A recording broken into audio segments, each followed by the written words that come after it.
Boa noite para todo mundo. Hoje, 9 de agosto, desculpa. Hoje, dia 9 de agosto de 2023 e vamos pro resumão do dia, gente. Mais um dia de bolsas, algumas, metade do mundo tá no vermelho, metade do mundo tá no verde. Mas vamos entender melhor o que aconteceu pelo mundo. Bom, começando aqui pelas bolsas da Ásia, dá pra ver? Dá. Começando aqui pelas bolsas da Ásia, pessoal, as bolsas da Ásia fecharam, em sua maioria, levemente positivas, ou, por exemplo, as bolsas da China que fecharam negativas, fecharam aí levemente negativas, motivadas pelos dados de inflação que saíram na China no dia de ontem, tá? Ontem saiu na China tanto o CPI, que é a inflação ao consumidor, quanto o PPI. O CPI, minha gente, do mês, tá? Do último mês, o CPI, ele veio melhor do que o esperado. Em que sentido? Na China, minha gente, quanto mais inflação a gente vê nesses indicadores, melhor. Porque significa que a economia lá está aquecendo, as pessoas estão consumindo e a inflação está aparecendo. Tá? É o contrário, por exemplo, dos dados dos Estados Unidos, que a gente quer que a inflação caia por lá.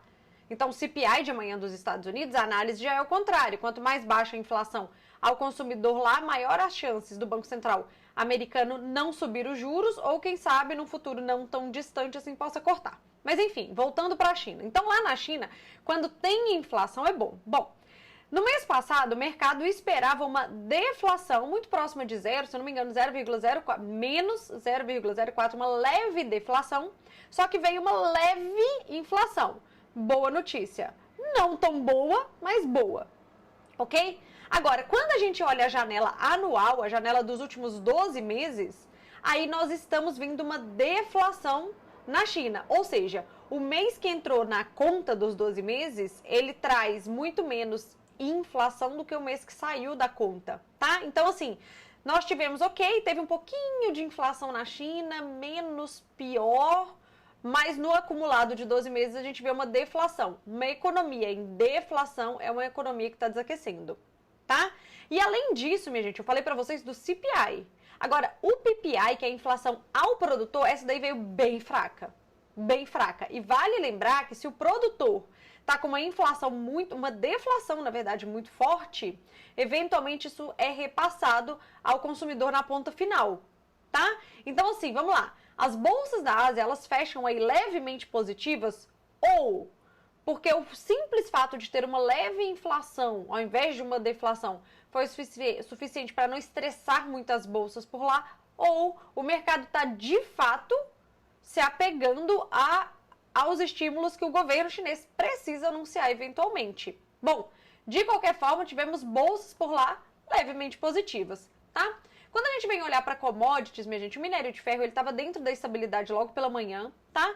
Ao longo do dia ele foi ganhando um pouco de força, mas não se apeguem a esse 1% aqui, porque assim, hoje de manhã a cotação do minério de ferro era 723 yuans. Então, em relação ao que aconteceu na madrugada, não subiu tanto assim. A gente pode dizer que o minério de ferro hoje ficou dentro da estabilidade, não aconteceu nada demais nele. Ok? Tanto que nem refletiu positivamente na Vale aqui no Brasil, por exemplo, porque a Vale se apegou muito mais ao fato de que a inflação na China está ridiculamente baixa, o que significa que o crescimento da economia da China está ridiculamente baixo a reboque, né? É uma consequência, na verdade.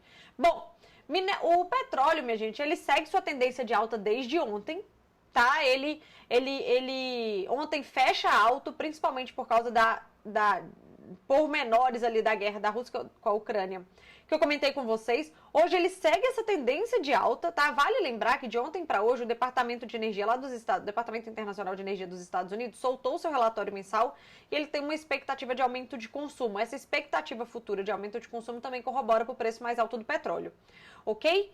Aí hoje, lá nos Estados Unidos, mais pro meio da manhã, mas pro final da manhã saíram dados de estoque de petróleo por lá e eles, apesar de terem subido um pouquinho, o mercado não se importou, o petróleo até deu uma realizada na hora que esse indicador saiu, mas de qualquer forma engatou a alta e continua em alta. Vale lembrar, pessoal, que petróleo em alta da forma como está nesses últimos 2 meses é um item inflacionário. Nós vamos falar disso quando a gente chegar lá nos Estados Unidos. Eu vou trazer um gráfico para vocês sobre isso. Isso eventualmente vai se refletir na inflação, tá? Já que a oscilação do preço do petróleo cotado nas bolsas tanto de Chicago quanto de Londres, elas refletem diretamente na bomba lá nos Estados Unidos, tá? Que é diferente aqui do Brasil, que a Petrobras está segurando o preço, assumindo esse preju. Mas lá nos Estados Unidos, esse repasse ele é praticamente imediato. Então, assim, se o preço do petróleo sobe demais, o preço na bomba também sobe demais, e isso reflete aí, obviamente, na inflação americana. Mas já já a gente fala sobre isso. De qualquer forma, a gente tem um cenário de commodities dentro da estabilidade para positivo, tá? Se a gente vier agora aqui para a Europa, minha gente, na Europa a gente tem uma especificidade acontecendo por lá que fez com que as bolsas de lá recuperassem parte da perda. Lembrando que as perdas de ontem da Europa, elas foram muito mais fortes do que as perdas das outras, da Ásia, da Europa, da Ásia, da América, dos Estados Unidos aqui, inclusive, tal. As perdas de lá foram muito mais fortes. Provenientes aí dos dados de balança comercial da China que vieram muito ruins, que eu comentei com vocês, proveniente aí dos balanços que também vieram ruins, mas em especial por causa do imposto que o governo italiano resolveu taxar bancos do nada e que isso estressou principalmente a bolsa da Itália, mas obviamente contaminou as bolsas, o setor bancário aí de todas as bolsas da Europa. Só que o que acontece, minha gente? Dado o estresse do mercado de ontem lá na Europa, principalmente na Itália, o governo italiano, ele veio a público, na verdade, o Ministério da Economia e Finanças de lá, ele vem a público e fala, não, pessoal, veja bem, não é bem 40% de imposto, né? Na verdade, vai ter um teto aí, né? Vai ter tranches.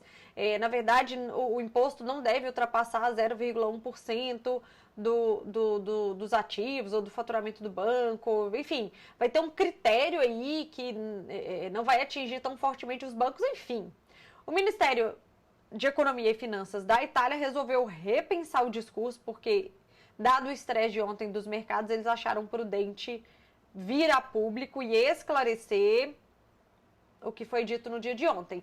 E isso, minha gente, reanimou os mercados da Europa que recuperam parte das perdas de ontem, já que esse imposto de 40% não era bem aquilo que havia sido ventilado. Então a gente pode ver aqui até que a bolsa da Itália, que ontem tinha caído bastante, ela recupera boa parte da sua perda e as outras bolsas também se alinham aí à leve negatividade do dia de hoje, tá? Só para vocês entenderem a positividade das bolsas da Europa, tá? Quando a gente vem aqui, minha gente, para os Estados Unidos, ó, a gente consegue ver que as bolsas nos Estados Unidos hoje estão no negativo, tá?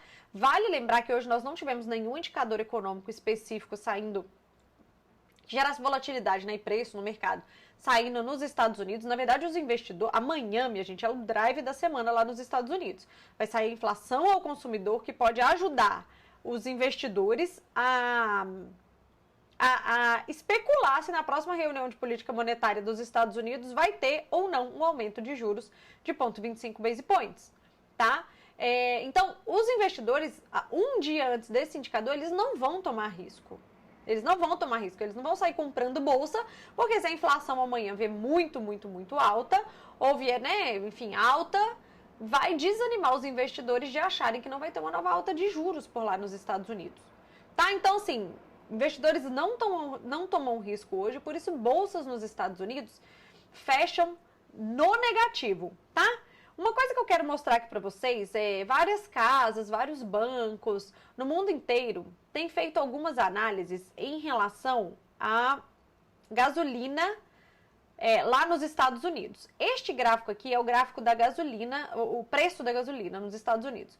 Como vocês podem ver, aqui vocês vão ver meu mouse por aqui, né? Pronto. Como vocês podem ver, o preço da gasolina nos Estados Unidos explodiu. Por que o preço explodiu? Já expliquei para vocês. O petróleo, minha gente, nos últimos 2 meses ele não para de subir, né? Por milhares de fatores, ele não para de subir.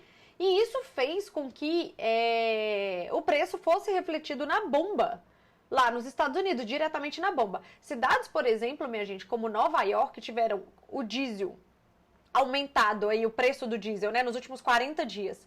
Aumentado em 9%, do diesel não, do diesel foi 30%, e da gasolina 9%, tá?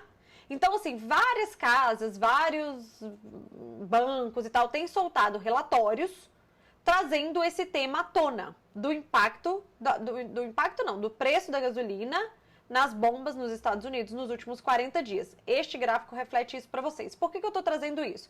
Porque, eventualmente, isso pode se refletir na inflação ao consumidor lá nos Estados Unidos. Ah, Fernanda, então amanhã a inflação ao consumidor dos Estados Unidos vai explodir por causa disso. Não, minha gente, calma. O mercado, ele já espera, de certa forma, um leve aumento na inflação ao consumidor dos Estados Unidos amanhã, partindo do pressuposto de... O mercado não é burro, né, minha gente? O mercado faz conta, ele acompanha. Então, se ele está entendendo que está tendo esse aumento, ele põe isso nas suas expectativas, tá? Resta saber se o valor virá muito fora dessa expectativa ou muito abaixo para surpreender positivamente.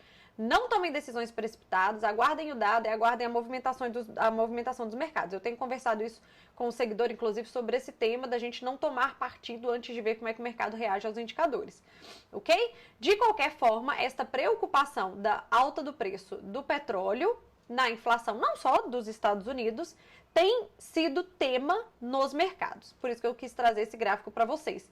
Pode ser que isso se reflita amanhã, mas fato é que, quando a gente volta aqui, ó, quando a gente volta aqui nas bolsas americanas, fato é que os investidores resolveram não tomar risco comprando bolsa nos Estados Unidos um dia antes desse indicador sair. Eles vão aguardar esse indicador sair, analisar o indicador por dentro dele, né, não só o númerozinho ali, como eu faço com vocês, para então tomar suas decisões de investimentos, ok? Bom, neste contexto, a gente não se salvou no dia de hoje, né? Ontem a gente conseguiu se salvar mais ou menos, mas no dia de hoje a gente não conseguiu se salvar tanto assim, não na bolsa.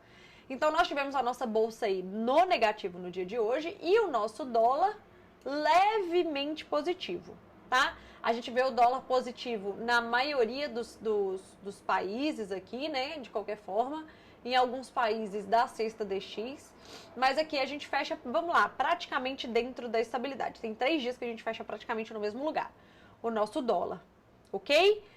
De qualquer forma, essa movimentação do dólar da bolsa de hoje, ela é proveniente da movimentação internacional, tá? Vale lembrar, minha gente, que um dado de inflação lá nos Estados Unidos, ele não só pode, como é bem provável que faça preço aqui na nossa bolsa do Brasil. Então, os investidores, eles não vão tomar risco, não só nos Estados Unidos, mas aqui no Brasil, sem antes ver esse indicador. E vale lembrar que na sexta-feira tem o IPCA aqui do Brasil, ok? Mas, de qualquer forma, a gente tem movimentação do Brasil hoje baseada na movimentação mundial novamente, tá? Então, nós temos o Ibov fechando no negativo e o nosso dólar fechando aí levemente positivo, ok?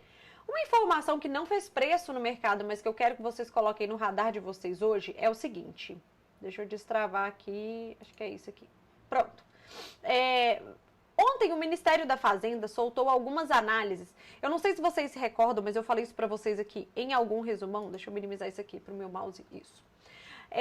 Eu falei para vocês em algum resumão lá atrás de que a reforma tributária ela foi aprovada na Câmara e aí ela foi para o Senado, não é isso? Lá no Senado, o Senado falou assim, olha, não dá para aprovar uma reforma tributária sem eu conhecer minimamente os números. Eu preciso que o Ministério da Fazenda faça alguns estudos, algumas simulações e nos tragam números para que a gente possa decidir se a gente vai aprovar isso ou não, ou se a gente vai modificar o texto para voltar para a Câmara e por aí vai, tá? O Ministério da Fazenda ontem soltou algumas análises, alguns estudos, e isso foi manchete de vários jornais.